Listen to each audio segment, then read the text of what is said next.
A importância do trabalho na formação dos filhos. Como preparar filhos para a vida sem fazer tudo por eles? Olá, pessoal, sejam muito bem-vindos a mais uma mensagem da nossa série sobre criação dos filhos.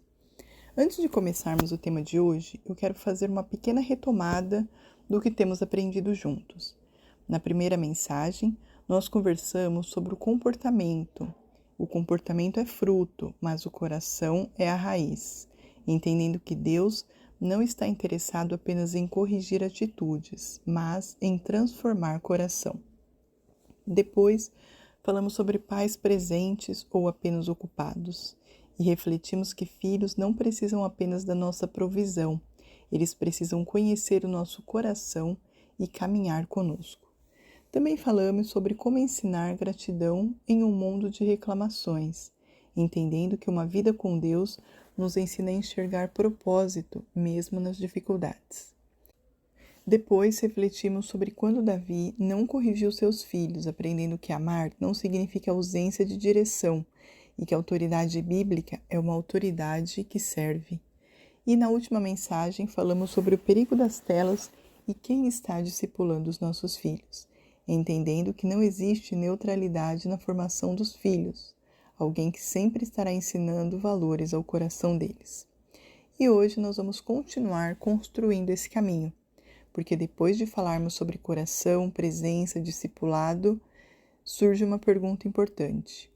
Como formar filhos fortes sem fazer tudo por eles?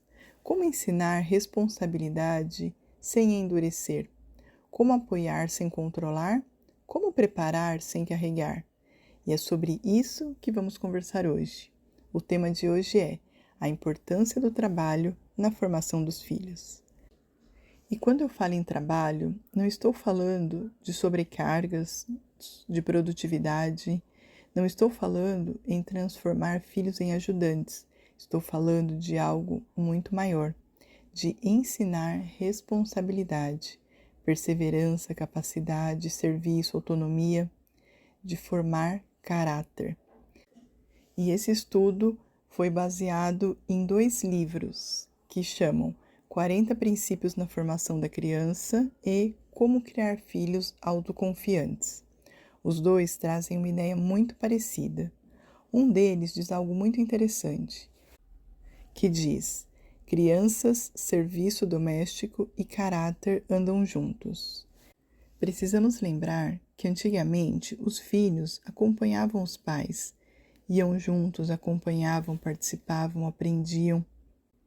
Eles aprendiam juntos responsabilidade, utilidade, contribuição, aprendiam que pertenciam à vida da família. Hoje, nossa geração mudou. E muitas vezes fazemos isso por amor. Queremos facilitar, proteger, evitar frustrações, queremos poupar. Só que existe um perigo silencioso. Às vezes protegemos tanto os nossos filhos do esforço que, sem perceber, protegemos também do amadurecimento. E aqui eu quero trazer uma história. Um dos livros conta um caso de uma mulher chamada Érica, já adulta, prestes a se casar. Ela estava extremamente estressada, porque sua mãe queria participar e interferir em tudo.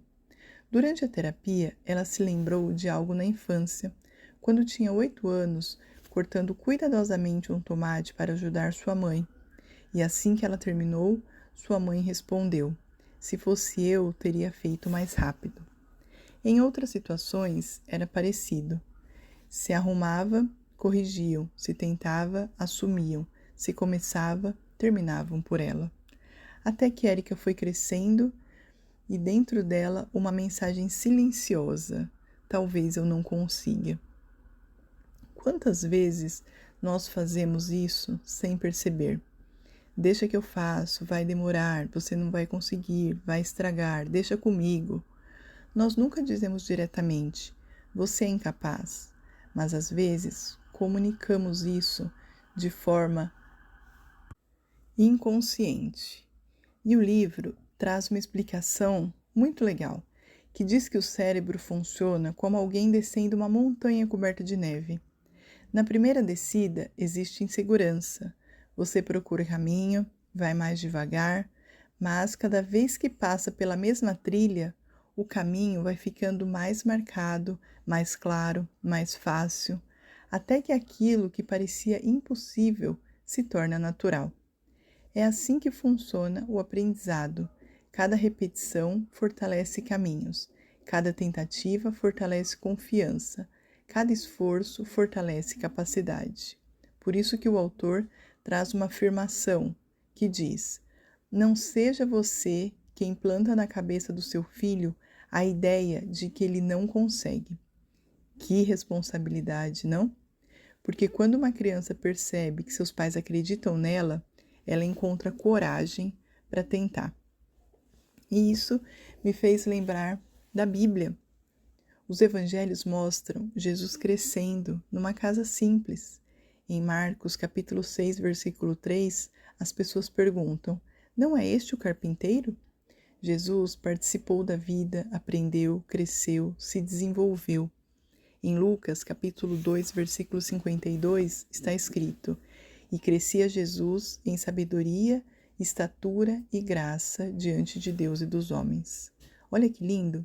Até Jesus passou por processo.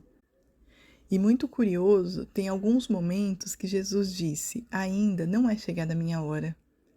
Quando Maria pede o milagre, em outros momentos ainda não era o tempo.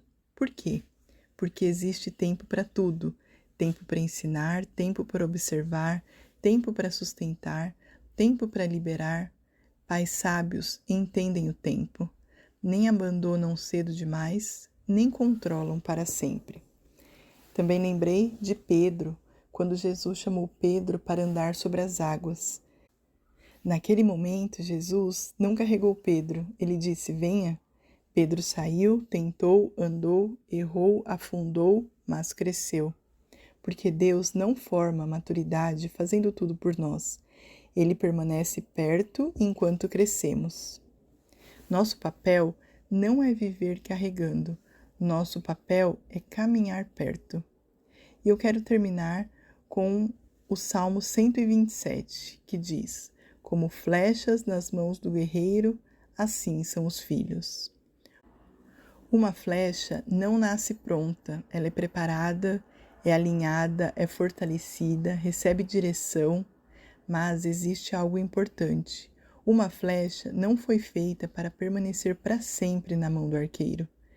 Ela precisa ser lançada, mas para alcançar o destino, ela precisa primeiro ser preparada. E talvez a infância seja exatamente isso: tempo de formar, tempo de ensinar, tempo de permitir tentar, tempo de desenvolver responsabilidade, de fortalecer confiança, tempo de construir caráter, porque um dia nossos filhos vão sair para o mundo, e nesse dia não será o quanto fizemos por ele que sustentará seus passos, será aquilo que ajudamos a construir dentro deles. Então, eu quero deixar uma aplicação prática para esta semana. Pare e pergunte: o que meu filho já consegue fazer, mas eu continuo fazendo por ele? Escolha uma coisa, uma responsabilidade, uma oportunidade e faça algo diferente. Não substitua. Apoie, ensine, espere, acredite, porque existe uma diferença enorme entre apoio e resgate. Resgate comunica: você não consegue. Apoio comunica: eu estou aqui.